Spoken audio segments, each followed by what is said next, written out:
คิดอยากไปไทยอยู่บ่บ่ไม่จะไปคันไปผัดแม่อยู่คนเดียวแม่อยู่คนเดียวพ่อพี่น้องน้องก็เลยบ่อยากไปเพิ่นว่า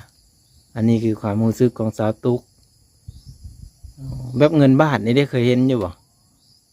เห็นอยู่อ๋อเคยเห็นอยู่เหมือนบ่เคยเห็นใบยังเนี่ยใบพันก็เคยเห็น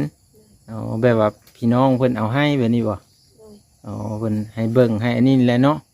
แต่ว่าสิได้มาเป็นของตัวเองนี่ก็ยากแล้วเนาะเพราะว่าเฮาบัดอยู่ป่าอยู่ดงเนี่ยพ่อแม่พี่น้อง14-15 ปีเด้อประมาณนี้พ่อแม่พี่น้องอ่าเจ้าก็ได้เฮาเห็นอยู่บ่เขาแต่พอยังไม่ได้เสียอ๋อเข้าฮอดปอเลยนะห้องปสี่ฮอดห้องปอ4อ๋อก็ถือว่าพอเสียแล้วก็อ้อบัดนี้อ๋อเพิ่นก็บ่ได้เรียนต่อเลยเด้อพ่อแม่พี่น้องก็เลยต้องมาซอยแม่เฮ็ดโฮเฮ็ดสวนอ๋อเฮ็ดไร่เฮ็ดนาพ่อแม่พี่น้องเอ้ย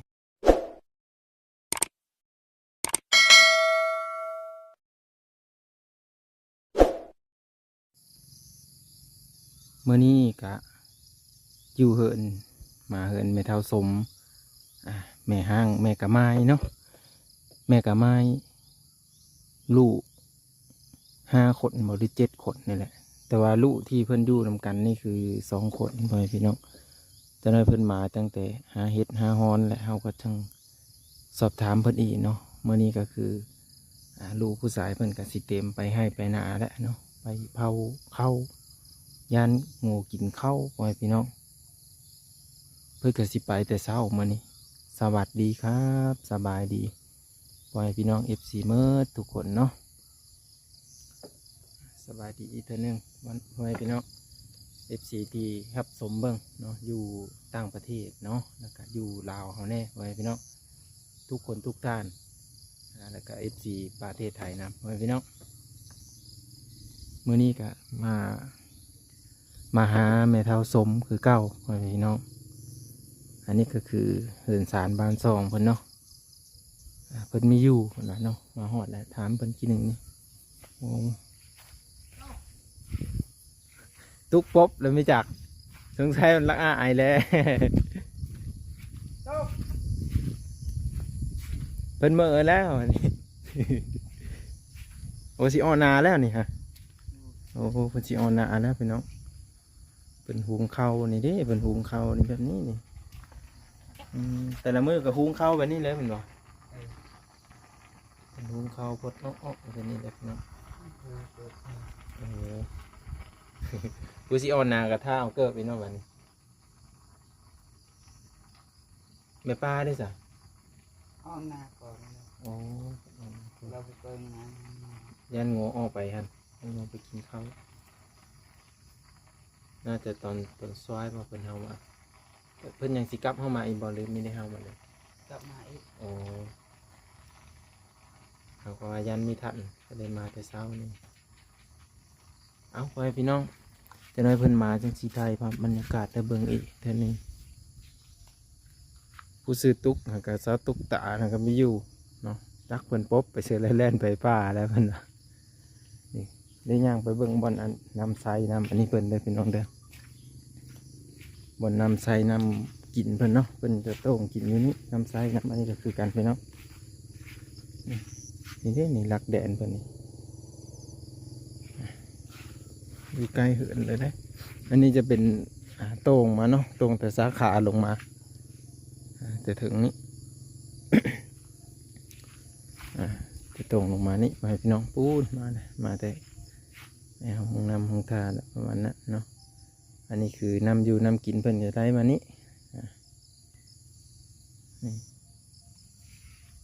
น้ำใสเพิ่นพร้อมพ่อพี่น้องข้าวพ้นมีตกเพิ่นกระสีหญ้าเนี่ยตัวนี้ก็ได้หญ้าย้อนว่าไม่มี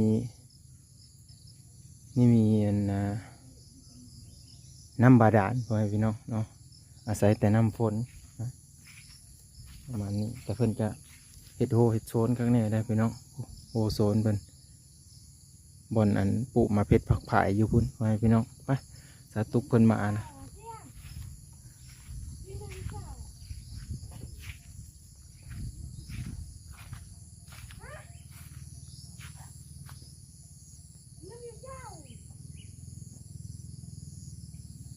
อันนี้จะเป็นรถไถเพิ่นอันนี้เพิ่นไม่ได้ใช้บ่หรือว่าในเลยนะนี่ไม่แม่นมันเพะแล้วไม่จักคือเห็นจอดจลังง่างอยู่ในเบิ้งเอาไปหาทางน้องตุ๊กตาก่อนพ่อแม่พี่น้องโอ้สาวตุ๊กตาเพิ่นอยู่เด้พ่อแม่พี่น้องสบายดีเนาะ สบายดี โอ้มื้อนี้อันเฮ็ดเพิ่นเลยอยู่มื้อนี้นึ่งข้าวอันน่ะหุงข้าวบ่ โดย โอ้เพิ่นหุงข้าวทาอันทาแม่ป้าอ้อมไปจอบงูแต่เช้าพุ่นเนาะ ออกแต่5 โมง ป้าตีโตไปพี่น้องค่อยมานี่ก็7 โมงแสดงว่าเพิ่นแบบย่านงูไปกินข้าวเพิ่นเองเนาะ โดย เพิ่นเลยไปแต่เช้าไปพี่น้องมีแม่มันสุกแล้วบ่เขาจ้า ยัง โอ้ยังไม่ทันสุกไปพี่น้องเดี๋ยวมาถามน้องตุ๊กตานำกันอายุจักปีก็ลืมละคลิปก่อนถามอยู่ 14 15 ปี 14-15 ปีเด้อประมาณนี้พ่อแม่พี่น้องเจ้าก็ได้ห้าองเห็นอยู่บ่ เขาแต่พอยังไม่ได้เสีย โอ้เข้าฮอดปอเลยนะ เขาห้องปสี่ ฮอดห้องปอสี่อ๋อก็ถือว่าพ่อเสียแล้วก็อ้อมันอ๋อเพิ่นก็บ่ได้เหียนต่อเลยได้อพ่อแม่พี่น้องก็เลยต้องมาซอยแม่เฮ็ดโฮเฮ็ดสวน โดย อ๋อเฮ็ดไร่เฮ็ดนาพ่อแม่พี่น้องเอ้ยเนาะสิประมาณนี้ก็อยู่หมู่บ้านนี่ก็เฮือนมันก็ห่างกันเนาะ โดย ถ้าไปโรงห้ามโรงเรียนก็บ่มีไผอยู่เฮือนอยู่ศาลอีกก็ปะเฮือนเป็นยามไปให้ไปนาก็บ่มีไผอยู่เฮือนแบบนี้เนาะอ๋อบัดรถไถเจ้านี่ได้สัญญังไซได้อยู่บ่ บ่ได้ โอ้มันเพแล้วมันบ่ โดย โอ้มันเพแล้วพ่อแม่พี่น้องยามไถให้ไถนาอันนี้สันได้จ้างเขาบ่ รถไทยเขาบ่จิก โอ้หาพี่หาน้องพ่อแม่พี่น้องเอ้ย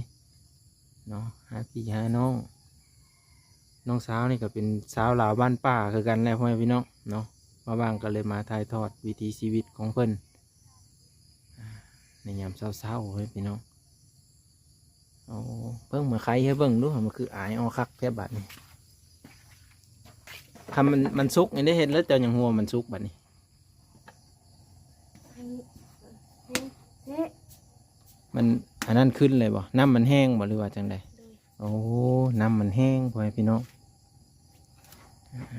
น้ำแห้งเลยถือว่าสุกเนาะอันนี้คือม้าเจ้าหมดเลยบ่ บ่มาให้นิ้ว โอ้มันมาลิ้นอยู่พี่เนาะพ่อแม่พี่น้องม้าเจ้าได้จักโตบ่นี่ ตัวเดียว โอ้ตัวเดียวตัวนี้มันมาลิ้นมานี่นำกันพ่อแม่พี่น้อง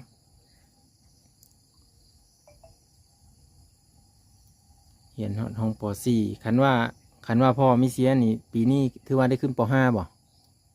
เขาที่ห้องบ่นึงให้พอบ่ได้เสีย โอ้ได้ใบประกาศป .5 แล้วบ่ซะ บ่ได้เรียนทางห้องปห้า โอ้ฮอดห้องป .4 แล้วอ้อเลย โดย โอ้พอดีพ่อเจ้าก็มีสบายเนาะโอ้พ่อพี่น้องจึงตัดเส้นทางการศึกษาของเพิ่นตัวนี้เฮ็ดให้เพิ่นบ่ได้ศึกษาบ่ได้เรียนต่อพ่อพี่น้องเอ้ยคันว่ามีผู้รักผู้ใหญ่เห็นนี่เจ้าอยากเข้าโรงเรียนอยู่บ่กล้าว่ะในใจ ใหญ่แล้วบ่เรียกเขา โอ้สิเข้าก็อายหมู่แล้วเนาะสิเข้าป .5 เนาะ โดย เจ้าก็เคยไปกรุงเทพอยู่บ่ บ่ เคยได้ยินอยู่บ่คำว่ากรุงเทพอ๋อ ไปที่ปักเซ่ ไปฮอดแต่ปักเสไปเฮ็ดงานนี่แหละ หรือว่าไปหาพี่น้อง ไปเฮ็ดงาน โอ้เพิ่นไปเฮ็ดงานพ่อแม่พี่น้อง เขาให้เดือนเท่าได้อยู่คุณ เดือน4 ล้านห้า 4,500,000ถือว่าแบบประเภทอยากได้โทรศัพท์อยากได้เครื่องของใช้นี่มันต้องไปรับจ้างอยู่ไกลเนาะโอ้ก็คือแถวบ้านนี่มันบ่มีแบบบริษัทบ่มีบ่อนเฮ็ดเวียกเฮ็ดงานพ่อแม่พี่น้อง คิดอยากไปไทยอยู่บ่ บ่ ไม่จะไปคันไปผัด แม่อยู่คนเดียว แม่อยู่คนเดียวพ่อแม่พี่น้องน้องก็เลยบ่อยากไปเพิ่นว่าอันนี้คือความรู้สึกของสาวตุ๊กอ๋อแบบเงินบาทนี่ได้เคยเห็นอยู่บ่ เห็นอยู่ อ๋อเคยเห็นอยู่เหมือนบ่เคยเห็นใบยังเนี่ย ได้พัน ใบพันก็เคยเห็นอ๋อแบบว่าพี่น้องเพิ่นเอาให้แบบนี้บ่ โดย อ๋อเพิ่นให้เบิ่งให้อันนี้แหละเนาะแต่ว่าสิได้มาเป็นของตัวเองนี่ก็ยากแล้วเนาะเพราะว่าเฮาบัดอยู่ป่าอยู่ดงแน่พ่อแม่พี่น้องนี่โอ้แม่ป้าไปแต่เด็กอีหลีเนาะเออ อ้เงินบาทเพิ่นก็เคยเห็นอยู่พ่อแม่พี่น้องเนาะแต่ว่าแตกต่างจากบางคนก็บ่เคยเห็นเนาะเพราะว่ามันไกลจากบ่อนที่ว่าซุ่มสดนะพ่อแม่พี่น้องแต่ว่าน้องตุ๊กเพิ่นก็ยังเคยเห็นอยู่ตัวนี้เป็นเงินบาทเนาะแต่ว่าจะไปไทยผัดบ่มีไผอยู่นะแม่อีเนาะป้าแม่อยู่ผู้เดียวอีกกะบ่ได้พ่อแม่พี่น้องส่วนหลายผู้หญิงอันเป็นลูกหลานหรือว่าอันนี้หันจะได้อยู่นำแม่อยู่นำครอบครัวว่าซั่นซะส่วนหลายเนาะเป็นผู้หญิงผู้หญิงหันเพิ่นจะบ่ได้ไปอยู่นำผัวเนาะสมมุติเอาลูกเอาผัวกะแต่ว่าเป็นเป็นอ้ายและสามารถแบบไปอยู่นำเมียได้ประมาณนี้ทางส่วนเผ่าเพิ่นพ่อแม่พี่น้องเอ้ยมื้อนี้น้องตุ๊กสิได้ไปใช้มื้อนี้ ไม่ได้ไปใช้เงิน อ๋ออยู่เหือนเนาะทางแม่เจ้ากะน่าจะไปเฮ็ดห่วงงัวคือเก้ายันงัวกินข้าวตัวนี้ก็ได้พ่อแม่พี่น้องมื้อนี้กะพ้นบ่ตกแต่เช้าได้พ่อแม่พี่น้องเอ้ยอันนี้คือน้องตุ๊กตาเนาะอายุประมาณ15หรือสิเข้า16 ปีประมาณนี้เด้อพ่อแม่พี่น้องเรือนศาลบ้าน2เพิ่นถามว่าเยอะไปไทยบ่เพิ่นว่ากะในใจก็น่าจะอยากไปแหล้วเนาะเพราะว่าอยู่หุ้นมันเงินร้ายว่าซั่นสิบ่นหาเงินหาคำมันสะดวกสบายกว่าบ้านเฮาตัวนี้แต่ว่าน้องกะบ่อยากไปเนาะ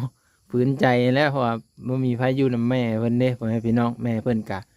ถ้าเพิ่นไปนี่กะแม่ก็ต้องอยู่กับน้องเรือนศาลบ้านซ่องกะบ่มีไผอีกแล้วพ่อแม่พี่น้องเอ้าคลิปวิดีโอหน้าพอกันเมื่อเดี๋ยวเราจะไปสอบถามแม่ป้านำกันเพิ่นหากลับมาแต่ให้แต่นาพ่อแม่พี่น้องขอบุญขอบคุณที่รับชมและติดตามวิดีโอหน้าพอกันเมื่อ กวาดเลยตลอด